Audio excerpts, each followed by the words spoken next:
we're finding out these guys were activists. They were being backed by signal groups, also being led by local officials in Minneapolis that were encouraging them to impede operations. So these local politicians knowingly are using their own voters, their own citizens. Like, subscribe to the channel, hit the bell to get notifications. Anytime I go live or make a video, y'all already know what to do. Let's get into this. All right, ladies and gentlemen, we have a in-studio interview. I know you guys are going to be tremendously excited. This young man, I've already interviewed. We did it through Skype, but now he's here in the flesh. Help me welcome to the show, Jorge Ventura. Brandon, brother, thank you for having me on. And yeah, just came back 18 straight days in Minneapolis, breaking news, on-the-ground coverage, and really actually driving the narrative also on X and beating corporate mainstream media to the story. So feels good to be back in Arizona, seeing some sun. Just survived negative 30. Us Latinos not made for that weather. Yeah, you're out here thawing out now. Yeah. But yeah, man, you've been doing a tremendous work. Like you said, the thing that I noticed the most is that you're doing more than the mainstream media that's backed by billions of dollars, and they're not on the streets, you know, showing the world what's really going on. Either side, whether it's conservative or liberal, none of them are doing this. And so because of your journalism, we're able to see how insane these people are on the ground. And give us a glimpse, because you had an extended stay since we interviewed in Minneapolis, Minnesota, and you have more crazy stuff to tell us, man. You got assaulted out there. I mean, all this crazy stuff. Yeah, so right now, basically, Brandon, spent 18 days down there, a lot of new developments. The day that I was supposed to leave is when the Alex Pretty shooting happened. So I ended up staying. We got to cover the riots that followed right after. But so far, I would say, like, my biggest takeaway, and I've reported on protests, riots, left-wing violence all over the country. Minneapolis is at a completely different level when it comes to the organization, the signal chats, databases. I was completely blown away by it. In Portland, you mostly have the activists who are in this world, where in Minneapolis, like, the public and your everyday American feels like they're involved in the fight. So when you're there, people do view ICE as like Gestapo, and it's 90% white liberals who feel like this is their moment to stand up to a Nazi regime that's like kidnapping. This is their language, kidnapping their like Somalian brothers or sisters. So they do feel that they're in this fight for the long haul. We've been able to find out a little bit more about like these networks that are funding some of these activists, like Defense 612, which Renee Nicole Good, finding out she was actually a member of. So this whole thing that she was just like a peaceful protester, peaceful community member, that is no longer true. Like, she was being trained to actively impede federal investigations, but just really leaving with a sense of not knowing what's next, because it seems like ICE and federal agents have the whole city and state against them, from local law enforcement as well, and they really only have the backing of Holman and the Trump administration.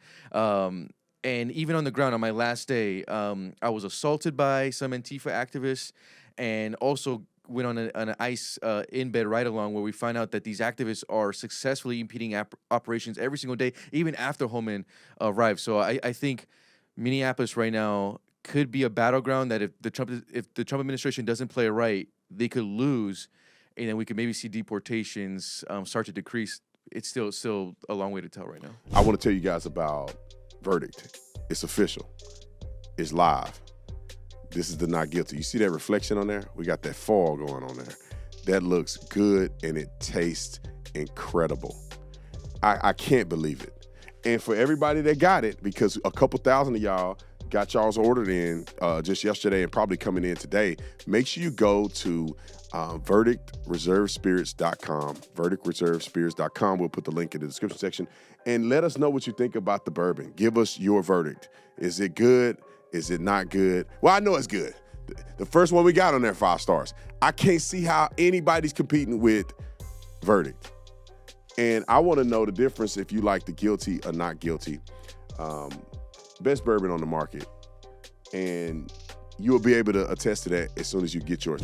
That's crazy, man. It's crazy that in an American city, we have people who are actively impeding federal law enforcement that's been approved by Congress, meaning the laws have been approved by Congress. We voted for those laws. The laws are on the books. They didn't change the law. Right. But these people are saying, I don't agree with the law, so I'm going to thwart the law. That's just like us saying, you know what? I don't feel like I should pay those taxes. So let me go protest at the Treasury. Let me go and blockade streets so the, you know, people that work in the Treasury or anybody associated with taking taxes are being doxxed, and you know, like that'll be asinine. To me, it'll make more sense than what they're doing with ICE, because I think taxation is out of control. But it's crazy. We got a couple videos that I want to show the audience, and we can watch together. I think this is the one where these protesters are actively trying to impede the operations of ICE, and this is one of the clips here. Roll it.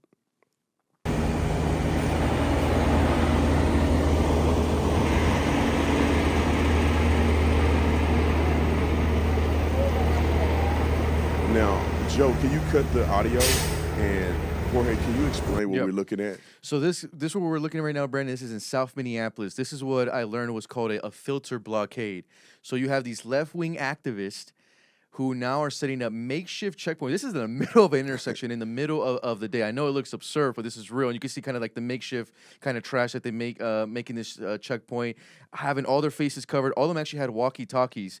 And what I learned is this filter blockade is meant to keep ICE out of their community. So what they'll do is they'll stop every vehicle, they'll check for ID, and they're running a license plate in a database. So when I arrived at the scene, that blockade was already up for more than 24 hours, and local law enforcement didn't dismantle it. This is kind of the funny interaction here, Brandon, where you're going to have a white progressive start to question my Somali Uber driver and accuse him of being an ICE agent. Play the sound.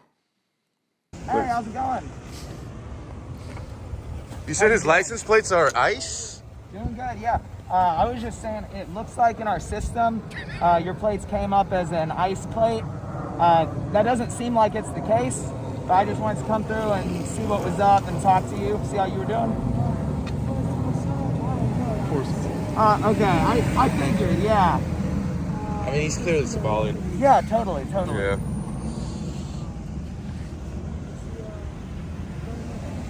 Oh yeah, well, glad to hear it. What's your name? Ali?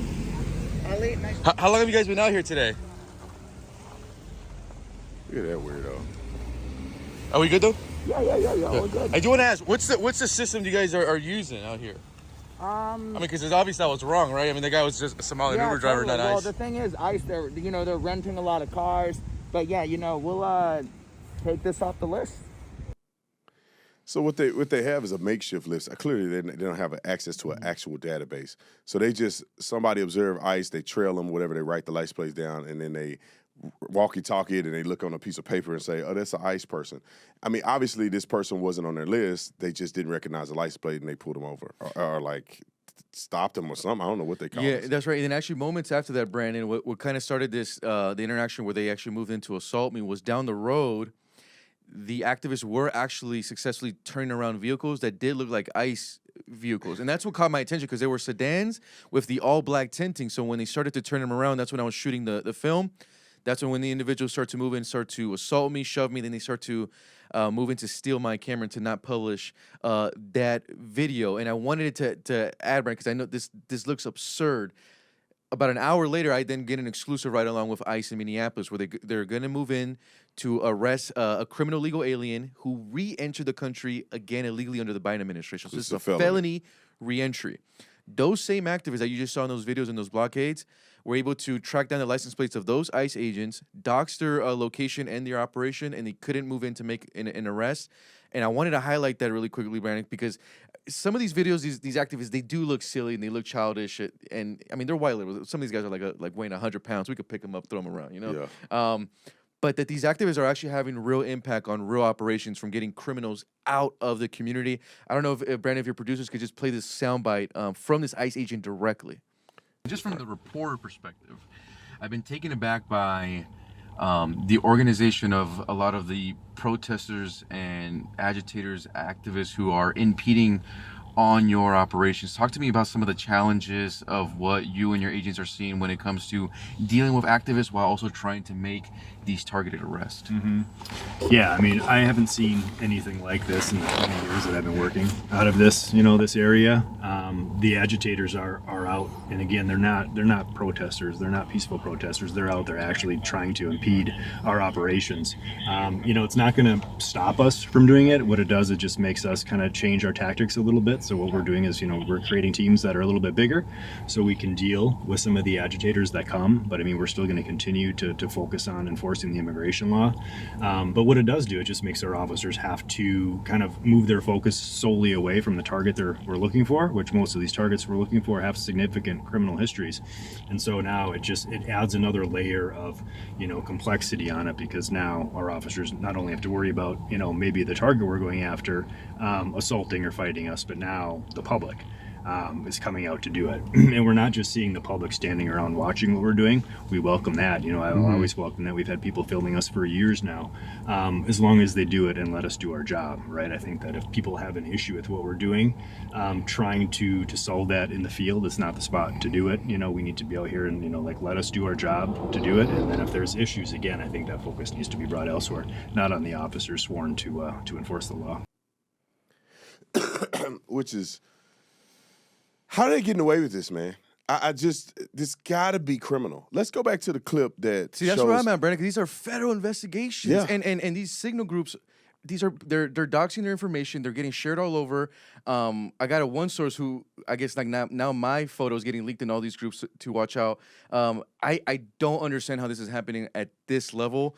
Like, we need the Insurrection Act or something. Like, Trump needs to come down with the hammer now. Right, and we're going to get to it, because this is where you get assaulted at. I want to go, this would be a good clip. Play the clip, and this is where you ended up getting assaulted, but I think I got something I want to say in it, because we got to talk about the hypocrisy here. Roll the clip. Here in South Minneapolis, we just actually spoke to some of the individuals that you want to just check out here, wearing the kind of black cloth, covering their faces. This is the craziest sugar honey iced tea I've seen. These people are literally protesting ICE by being little ICE agents. They are blockading the road. They're creating borders, and they're checking people's identification and turning them away from the community if they so choose. The very thing, and they're racially profiling. I mean, your guy was the Uber driver was Somali, and they go, "Oh, he's good." Yeah. Well, you're basing it off his race? What if he, just because he's Somali, means he's automatically good? Like, what? And this is fascism. I mean, everything that they protest against, like, this is actually impeding fascism. This is also, like, one of the greatest signs. This is what they say. This is one of the greatest signs of privilege, to be able to break the law, literally stopping vehicles. One of the moments that caught me off guard too, Brandon, was like, there was like this innocent, like, mom and her daughter. They look like frightened when you have these random men who have their faces covered up, asking them for IDs, running their license plate, also blocking their movement. It's intimidating, and for local law enforcement to, like, not step in there, it's embarrassing. I'm just glad that this is getting out there. But once again, like, just even this shot alone, Brandon, is absurd to have this intersection controlled by these activists. All of them have walkie-talkies. If you notice, they all have walkie-talkies. All of them repeating these license plates to whatever makeshift database signal chats that they have. It's crazy, because these are so many laws being broken at one time locally. This is not just federal law. I mean, impeding federal agents is federal law, but obstructing an intersection is against the law. And local PD should shut it down for the sake of local PD.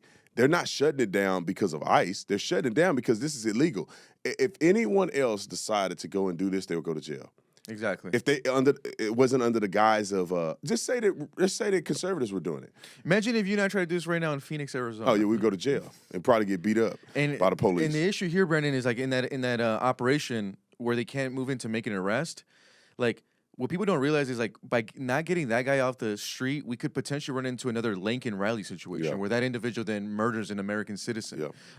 That's why this is so important. Just to see white progressives defending these guys makes absolute, like, I still can't wrap my mind around it. I can't wrap my mind around it either, because it's like it's a bunch of just mentally ill individuals that are just doing nothing. That like they're not accomplishing anything.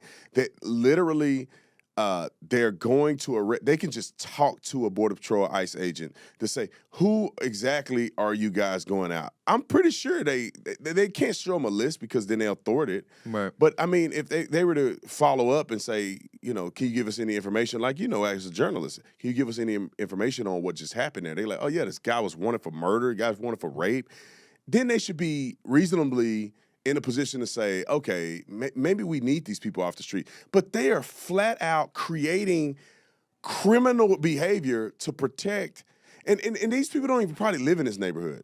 They may not even live in this neighborhood, dude. And we're watching people in real time get psyoped. I covered the Black Lives Matter riots, and like the images I never forget is when you have white liberal protesters screaming racial remarks at black police officers. Yeah. And I'm seeing the same thing where you have white progressive screaming racial remarks at like Latino ICE and Border Patrol agents. It's just the whole thing doesn't make any sense.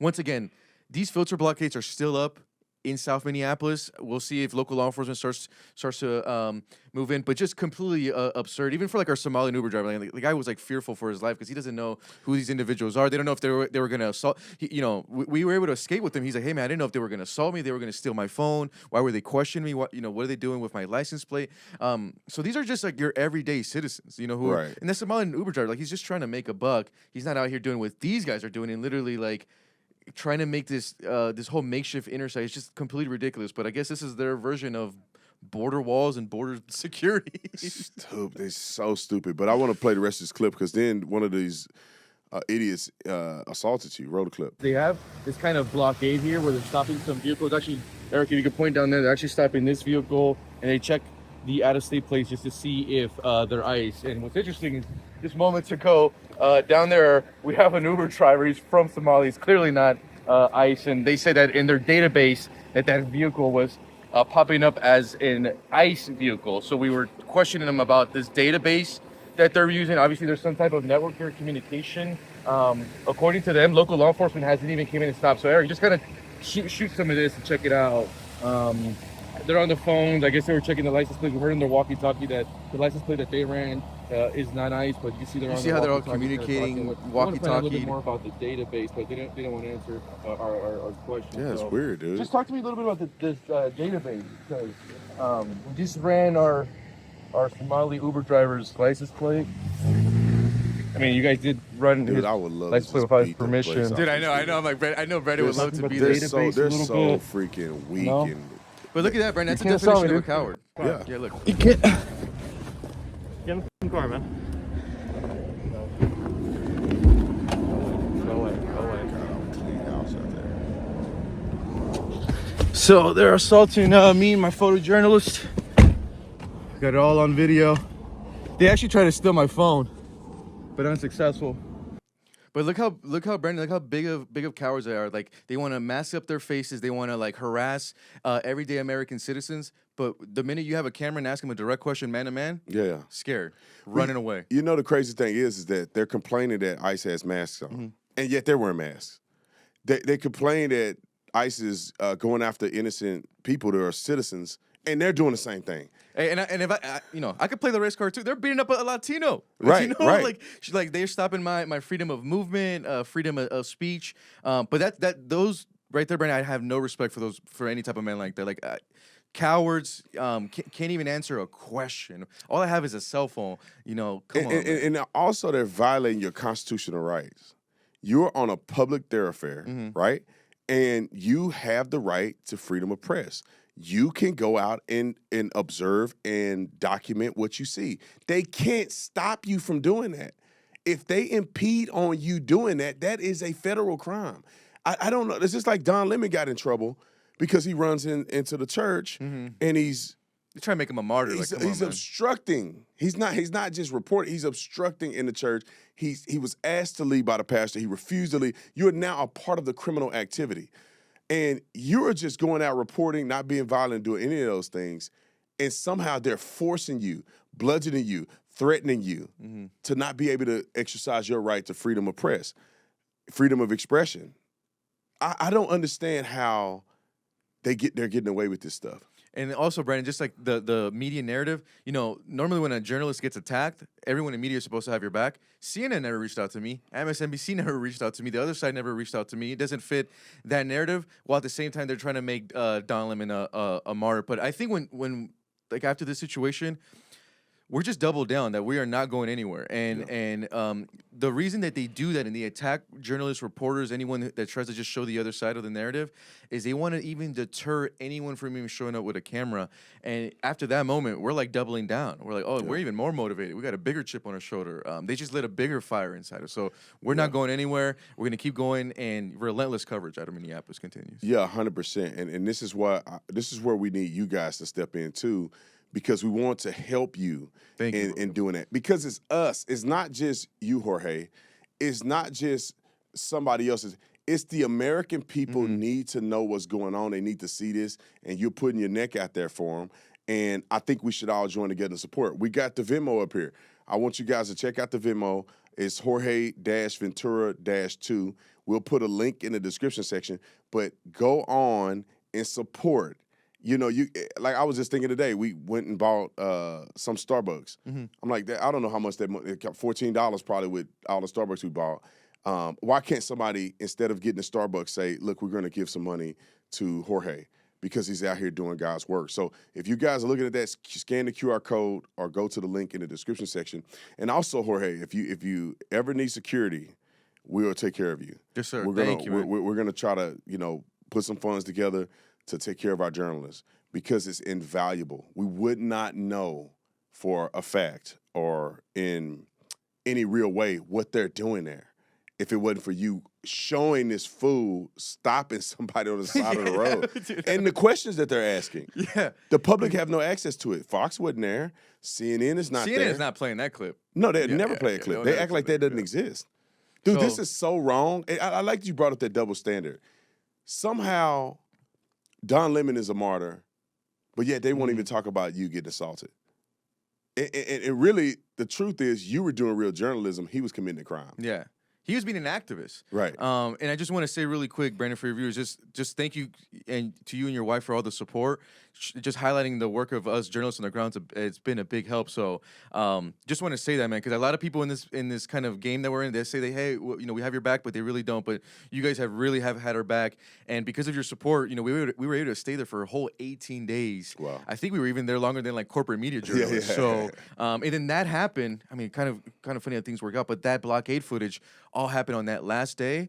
And I think that right now is really angering Americans, and it's getting across to like the normie American voter who had no idea those images were happening every day out of South Minneapolis. I think that's why what you do is so important, because I feel like that the mainstream media puts Renee Good. Yeah. And they put that guy, Alex Purdy. They put them on the mainstream media, and then they show that, and that's all people think is happening. They don't see how ridiculous these people are, setting up blockades, questioning regular citizens. And the funny thing is, bro, they won't do that in the hood. I just know. I'm just saying.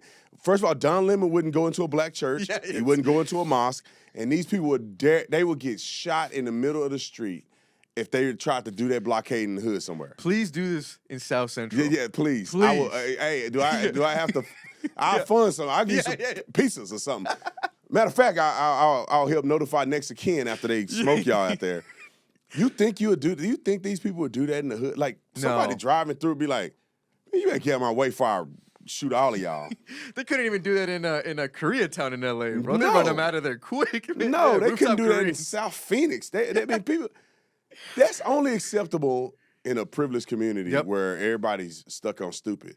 But the funny thing is, Jorge, is that the deployment of ICE and Border Patrol, obviously ICE and then the Border Patrol assisting them, because I see BORTAC guys out there and everything, is like going on in probably almost every state. But in Minneapolis, they're just being ridiculous. I don't understand how the world doesn't see that. Like, this is not going on everywhere as far as the ICE. How many people have ICE killed in Texas or Florida or New Mexico or even California? It's just like the two people I think that ICE has killed has been in the same city. That's well, unless I'm wrong about that. And the thing is with the Minneapolis operation is Border Patrol just finished a massive operation in New Orleans. And you could think about what you want about New Orleans, but no one was impeding their operations. There wasn't like any activist group the way that we were seeing it in Minneapolis. And we're learning a lot more about Renee Nicole Good and Alex Perry. Like they're not That's what I wanna like hear. I think when the first news came out, Yeah.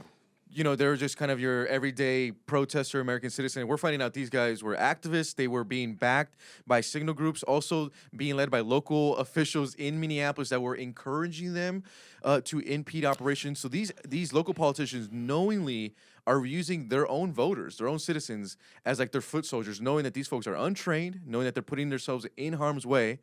And at the end of the day, like you are impeding a federal operation. I mean, I just don't know, like to me, right? That's the greatest sign of privilege to even think that you could just impede it and there's no consequences that are going to happen. Alex Pretty's honestly lucky that he even get arrested on his first altercation when he broke that headlight. So we're finding more about these activist groups and how these individuals are not your just everyday, Renee Nicole, just everyday mom just drop off her kid and no, we're finding Right, a lot and more. I want to talk more about that because I think that's the narrative that's put out there. Reason why Hollywood, because these people are ignorant and stupid anyway. I think they got so much money they become stupid. This is the reason why Hollywood, in my opinion, are so confused about what's going on. Because I guarantee if you ask any of these people who's Renee Good, they would tell you they don't even factor in, or they probably have no idea she hit somebody with a car. Right. They only thing they hear is that Renee Good was dropping off her kids and she ends up getting shot like driving through one of these ICE things. Which clearly did not happen. This woman was a seasoned, paid activist who had every intention to coordinate a blockade to block ICE agents from crossing the street. And she was doing, like, her job was to chase these people down. Yep. Track down, dox their movements. All this whole narrative is getting absolutely destroyed. And once again, I don't know if it's people just being psyop, but why are these white liberals wanting to die for criminal legal aliens right now? I'll never understand it. Maybe that's my next documentary. I will never understand it. Like, please stop dying for Jose's and I'm saying as a Jorge.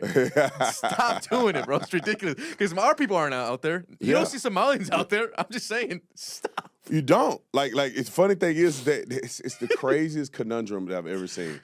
These white liberals are complaining that ICE is targeting black and brown people, yet they're the only ones getting killed. Like, what are we even saying here? Like, I don't know if it's the mental illness that, like, some people are susceptible to brainwashing and manipulation because they suffer from a personality disorder or mental illness. You got to be completely mentally ill that you playing games with your life like that. Like, I think the wife or whatever yelled after Renee got shot, "You use real bullets." It's like this is real. This is not a game. These people are out here actually arresting dangerous people. You see all that tech gear that they got on? They not put that gear on for you.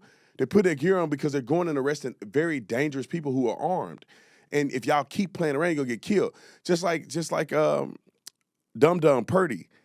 The guy literally, I think that was his third interaction with them when he got killed. Because allegedly he had another altercation where he broke his rib, where he had a rib broken. Oh, that's right. Yep. And then, not unless he claimed that his ribs were broken in this one, but then he has this one where he kicked the license plate, not the license plate, the tail light out and spit at the guy. If he didn't shut the door, he just spit on him, which is a crime. And people may not know that. Yeah. That in Arizona, that's aggravated assault if you spit or try to deface somebody's uniform, like a police officer in uniform. And so he did that. He's doing all that. He got fought. He was fighting with them then with a gun on him. He had his gun on him then. And maybe they either avoided it or they didn't see it. But you have to be the most ridiculous person in the world to think you're going to engage in a physical altercation with a Border Patrol, ICE agent, and any law enforcement officer with a firearm on you. And it's crazy to me. And he didn't get arrested that day. Like, Right. Alex, you have the greatest privilege of all. And what I'm fearful, though, Brandon, is that we might see more of these altercations because now corporate media in Hollywood got the message. Right. Turn on the Grammys. Right. Abolish ICE. So it's already that manufactured fake messaging is already coming in, and now your everyday citizen, who maybe doesn't read the news like you and I do, is getting psyoped into, oh my God, they killed a mother, Renee Nicole Good. They are Gestapo. Oh, Bad Bunny tells me ICE out. So that's what I'm fearful is the majority of Americans we're watching real time get psyoped the same way we saw them get psyoped under George Floyd. Yeah, it's a continuation, and I almost think it's crazy because I'm like, well, I don't think they staged this stuff, but it almost seems like the timing is perfect for elections, right? This is all occurring right before the midterms. You know, George Floyd occurred right before the election.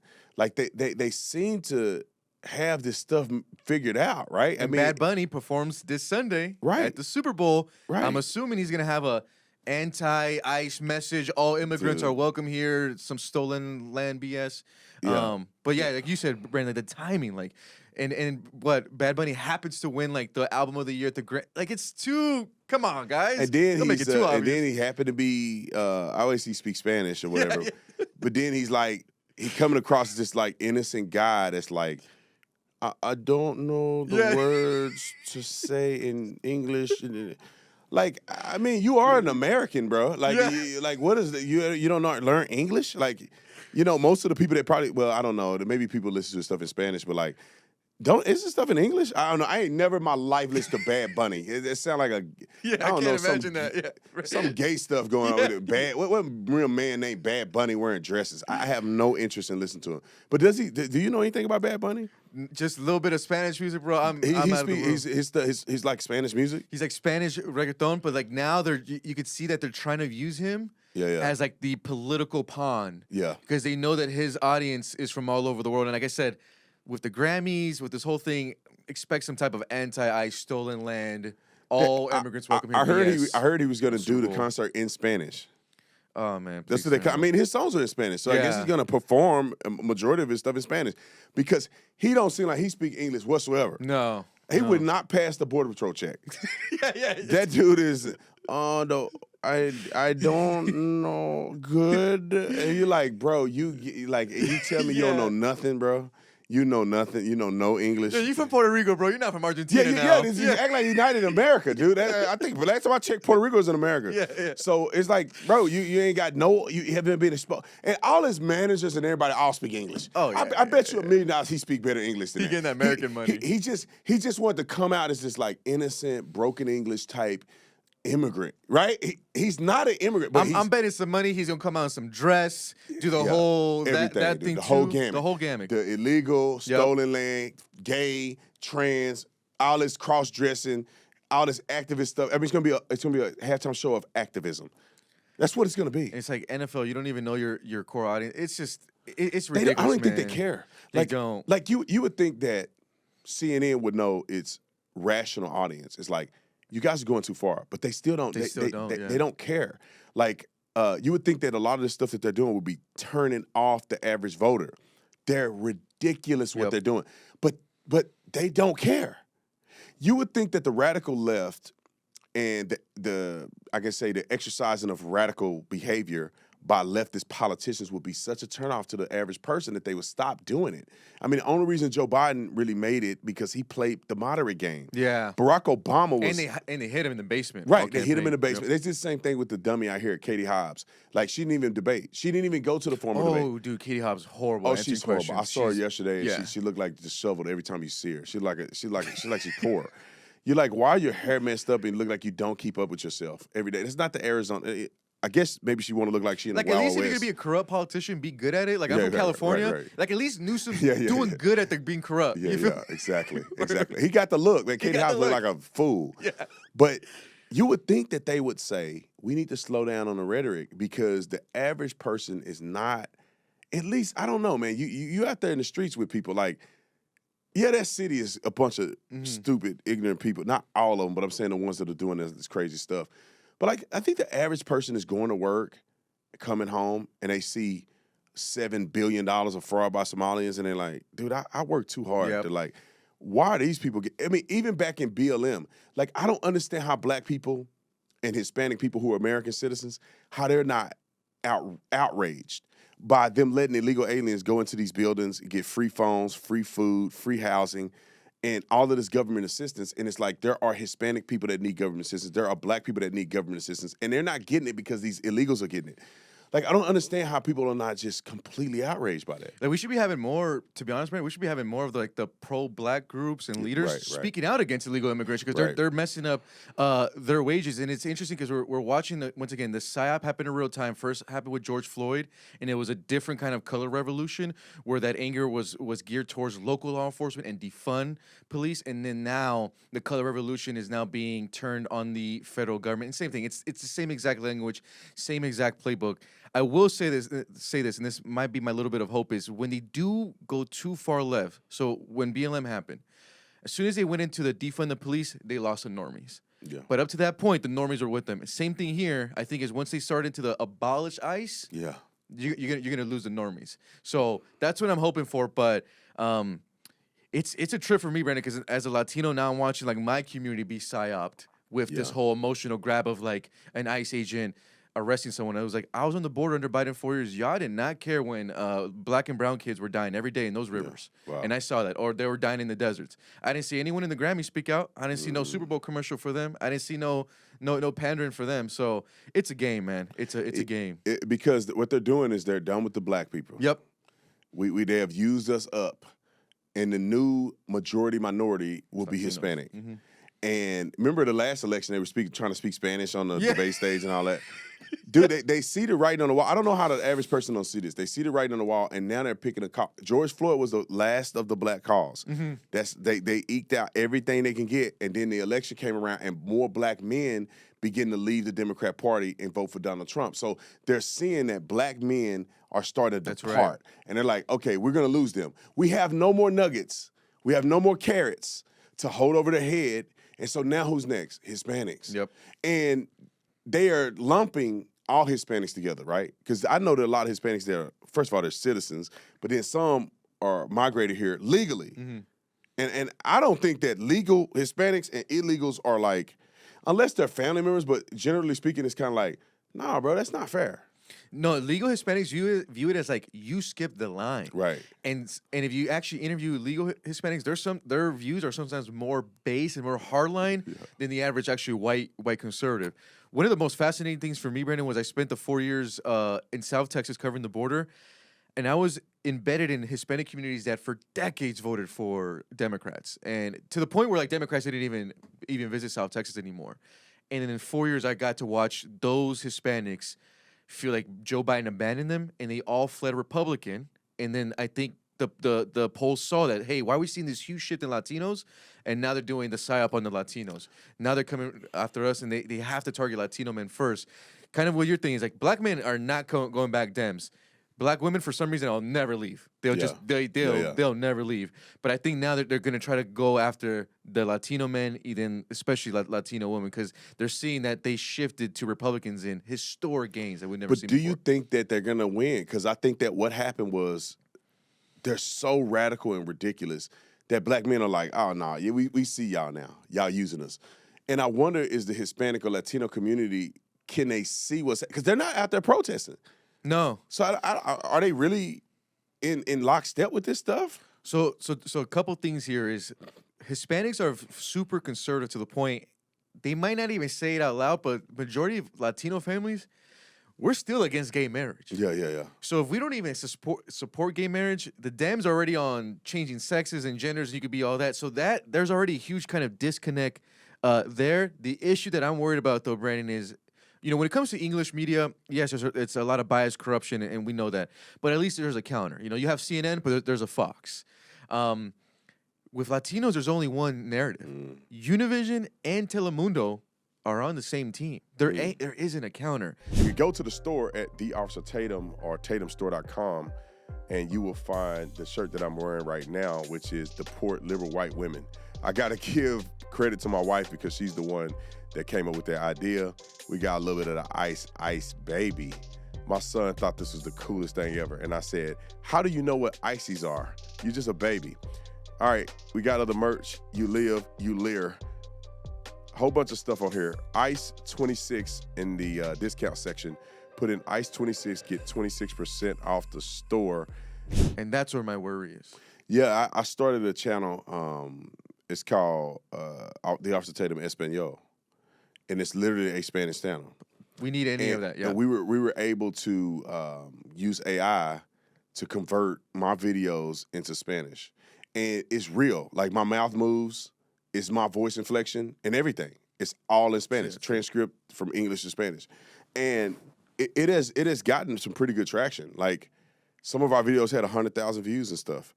And Damn, yeah, that's good. And I want to encourage more people to do that because obviously I can't speak Spanish, but I can deliver a message. And some people on my channel were mad at me.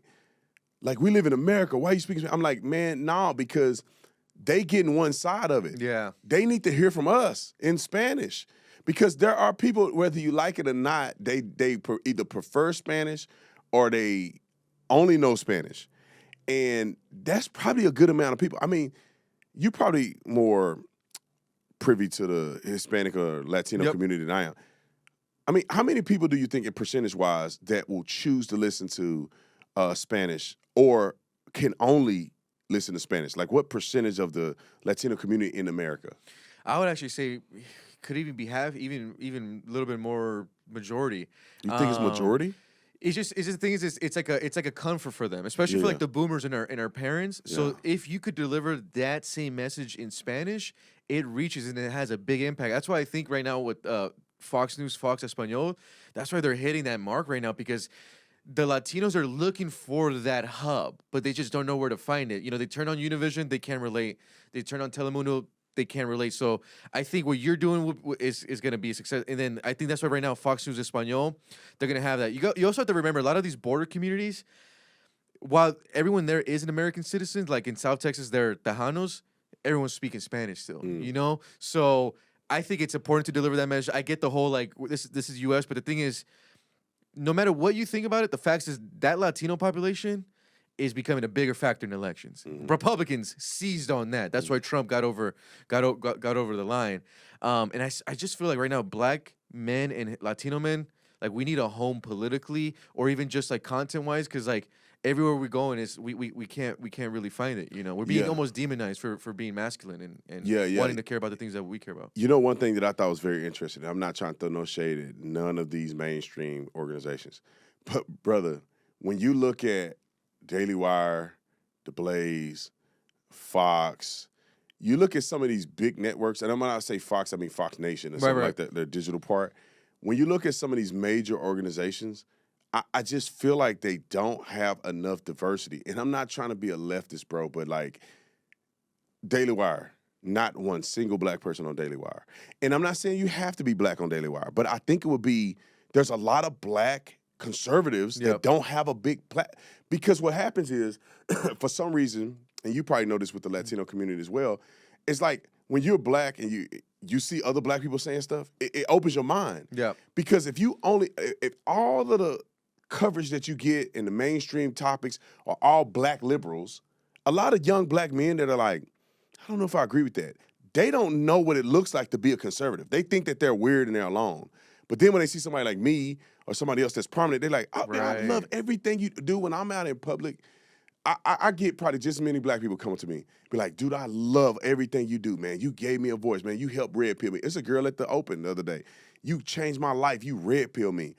And we need more voices in the black and Latino community to get some love, man. Because then you break through the narrative, you know, Brandon, and like myself as a like Latino journalist covering this, the amount of minds I was able to change covering the border the way I did. Yeah. Like you said, it's just a different lane when you could relate to that community. Dude, now that I'm thinking about it, I can't. Yeah, Daily Wire ain't got it. No Latino on there. No base black conservative.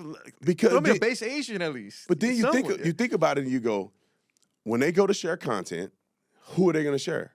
It's all white people, and nothing against white people. I'm just saying, like, if you added more, you don't have to take away from anybody, but if you had more black conservative people, and then therefore when people sharing Daily Wire, they're sharing a mixture of voices and backgrounds that believe this. It's not just white people that are conservative in this country. It's not even just, in my opinion, it's not overwhelmingly white people that's conservative in this country. It's a lot of different people, but the world don't see that. They don't see that. You go on CNN. Scott Jennings is one of the only people that got any sense on CNN on that little show. Yeah. The black people on the show are stupid, right? You get the host is an idiot. Bakari Sellers is an idiot. And then they always bring another dumb black person on there. And so if you just objectively looking at it, you're like, dang, dude, all black people think like this. And it's like, no, bro, it's way more black people that are like, no, I agree with Scott Jennings. You guys are idiots. It's just like when you look at TV and you see thugs, gangsters, drug dealers. Yep. A lot of them are black. And so the public thinks black people do this. I'm telling you. They don't see quarter zip black people and black people with suits and ties. You don't really see that image. Right. So you think that most black people are like that when that's not true. And it's the same thing with politics.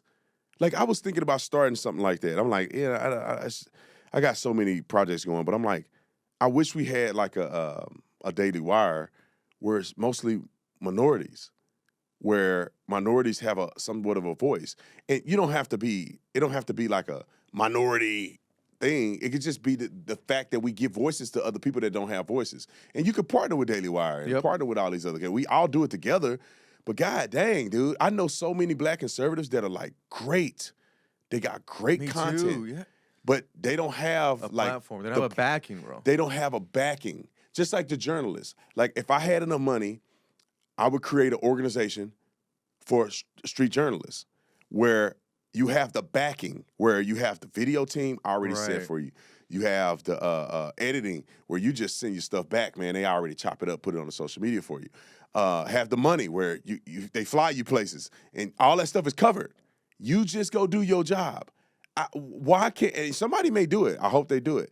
Why can't we have Daily Wire, but just street journalists and people that are going out and getting content? Because all of us are using y'all's content. Right. And driving the narrative. You know, this is what we're using to go against them. And I also think too, Brandon, just like for the fight in the movement, it's important to have the diversity because the next great one, it might be like 6 years old and he needs to look at you to be like, boom. He looks like me. I could do it too. Yeah. That's the most important thing about the movement is our next great one is going to come from the younger generation, but we don't know if we don't tap into that potential or also if they don't see that lane. If all they get is... Also for Latinos, you just turn on Univision Telemundo and it's just a bunch of liberal Latinos all the time and open borders. That's kind of also what you fall in line to. You don't know the other way. And yeah, I'm actually kind of glad you pointed out because now I'm thinking about it. I'm like, damn, I can't name one Latino in Blaze TV, Daily Wire. And I love these guys. I'm friends with all of them, but they're I great. Can't get, They're great. And it's not their fault. Yeah. I mean, they just got to get the talent that they got. But that's why other people need to step up and create something new and something different. And we don't have to be opposed to one another. Right. We're a part of it. It's just that they probably are maxed out. Like Daily Wire probably just don't have the capacity to add more people. It's a money game. They don't have unlimited money. So they only have what's available to them. You know, Candace left, so there's no black person on there. Right. And the next greatest person just happened to not be black, which is fine. Because I think all the people on there are pretty good. And it's nothing against them. And even the Blaze, I think the Blaze has all good people. Me too, yeah. So instead of being like, the Blaze need to do this, it's like, no, somebody else need to create something different. I was talking to my guy about that. I'm like, I don't have the money to do it, but I'm like, I wish that we could just create something where like every weekend or every week we have a panel. Because I was doing that in 2020. It happened to be all my friends, and I happened to all be black. Right. We were doing that panel, and people were just eating it up, bro. Because what was happening was it was so many clips to be shared where you got so many minority people that are saying these conservative things. And so when they come out and they go, oh, this is white supremacy. They go, share the clip. Yep. Oh, this white supremacy. Well, what about this guy? You can only say a person is a sellout for so long, bro. And then it gets revealed. But that's two things that I'm thinking about doing, and maybe we could work together on some of that stuff. And honestly, Brandon, I think right now too, like also like Latino conservatives, that movement is exploding, and I think that's why Trump really tapped into that. But there needs to be something for that group to keep it going, you know, because anything could happen on these elections. But we got to tap into that, man. Latinos are super based. Go down to the border, go down to South Florida, you'd be like, wait a minute, these guys are way tougher on immigration than my buddy Jim in Kansas. 100%. Yeah, they're way more hardline on immigration. Dude, Latino immigrants that I see, immigrants riding the Uber and everything, not one of them weren't like, oh, I love Trump. Mm-hmm. No, the legal immigration is this. And it's funny because black people, I don't know if black people change. I don't live around black people no more. So I don't really know. But like, when I was growing up, we were incredibly conservative. Like maybe not on paper. Right. We didn't never see what the other side was. So you're picking the most conservative Democrat is the person that you're not even going to the other side. But like when I was growing up, you go to church. We didn't believe in that gay marriage stuff. We didn't believe in none of that stuff. Hate taxes, hate big government. I think that the black That's community, Republican as you could get, bro. I know. I think the black community is shifting because of these black pastors are so weak and feckless, man. They're on TV being like, why can't we ordain same-sex people? Because God loves. It's like, That's bro, weak, that's man. crazy, bro. I did not grow up in an environment like I grew up in a holiness church where they speaking in tongues, women can't wear pants. Yep. I mean, it's like we were so much more religious and like holiness was such a big thing in the black community. And now it's so new age and weird, man. And do you think that's happening to the Latino community, or you think Latino community is doubling down on being more conservative? You know, actually, Brand, I think Latino community is doubling down because the progressives almost try to take us on a ride, and we were on that ride. Okay, same-sex marriage, and then when the whole transgenderism came, that broke the Latino community. And also a huge turnoff is when they started to call us Latinx. Oh, yeah. That is a word that was overly educated, and that has all been a turn. So I think right now you're seeing the doubling down in the Latino community. That's why you saw last election Republicans make those historic gains. And what's funny is that Democrats look at Latinos almost like they try to treat us like into the groups of like a minority group, like the way they treat Asians, blacks. The thing is, Latinos are not a monolith. And you have your liberal Latinos like in LA, but then you have your super conservative, hard right wingers in like South Florida, South Texas, where they call themselves Tejanos. So I think right now it's an interesting moment where the Republican Party, if they could communicate that message and just make an attempt to talk to them through organizations, through media, you could capture that base. Because right now the white progressives have lost them. We don't even view this stuff the same. Like I said, like out in the public, Latinos won't say it. But behind closed doors, we're still not even on the same-sex marriage boat. Oh, 100%. Yeah. Dude, black people are the same way, dude. Black people the same way.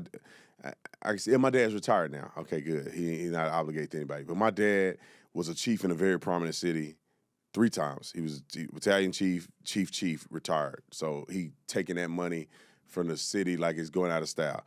But my dad told me they used to make, because he was a firefighter, they wanted to have a gay parade, the city. My dad was like, we not participating in that. I'm not doing that. I'm not getting on some gay parade, sitting on the back car. I'm not doing it. And I grew up with that mentality that my dad wasn't doing that. My dad we wasn't about that, dude. We grew up very faithful to God and faithful to principle. Even to this day, bro, my dad is conservative. For some reason, he voted for the other side twice. Even Kamala knee-pad Harris. Really? He did. Oh, and I'm looking at him like, Dad, what? Like, why? Like, and I think what happens is, dude, there's a lot of black people that don't like Trump. Like, my dad just can't stand Trump's leadership style. And I agree with my dad to a certain degree, but I don't care, right? For instance, right.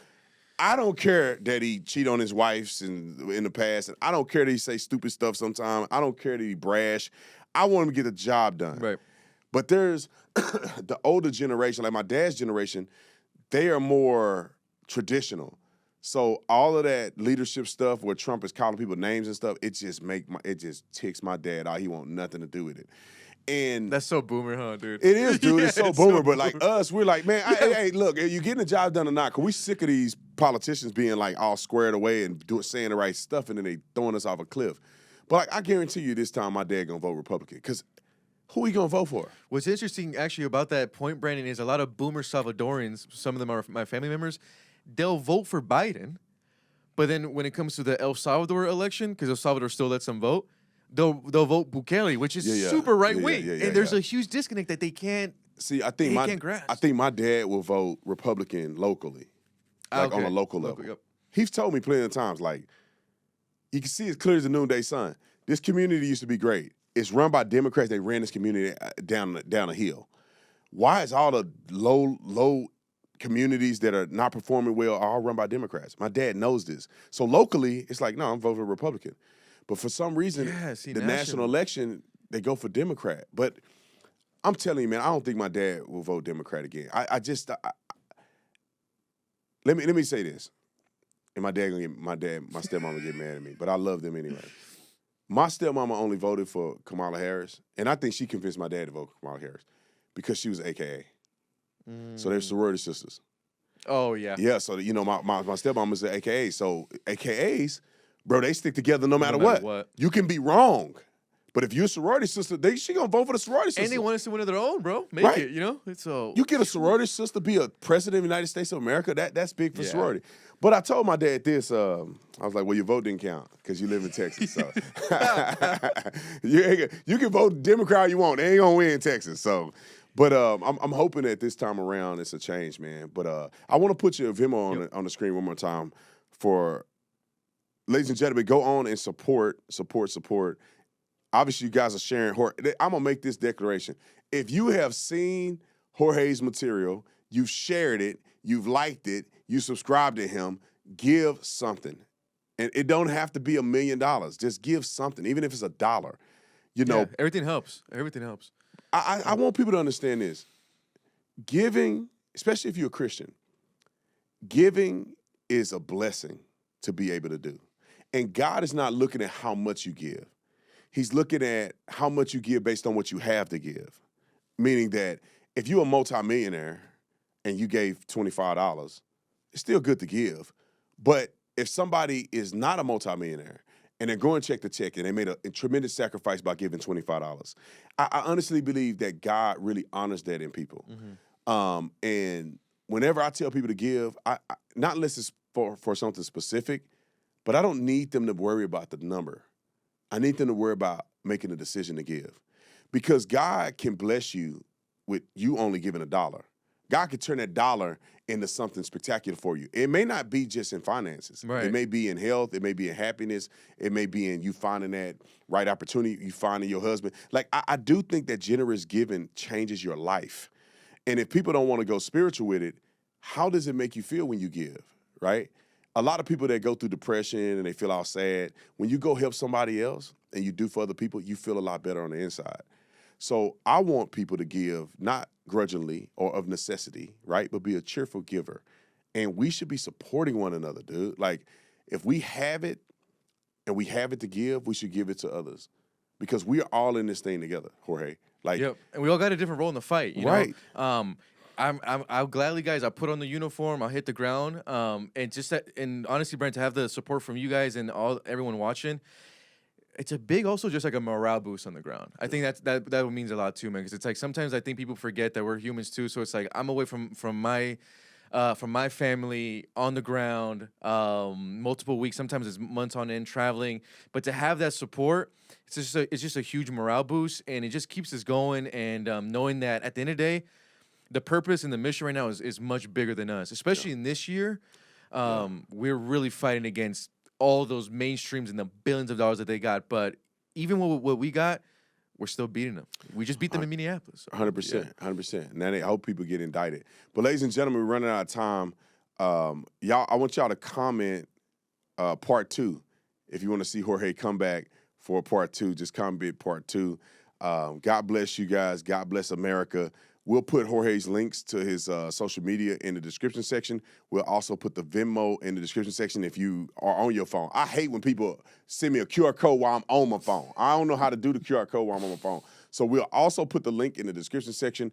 I want you guys to give generously, give out of abundance, and let God bless you to bless Jorge. So, all right, we'll see you guys later. God bless you. God bless America. We're out of here.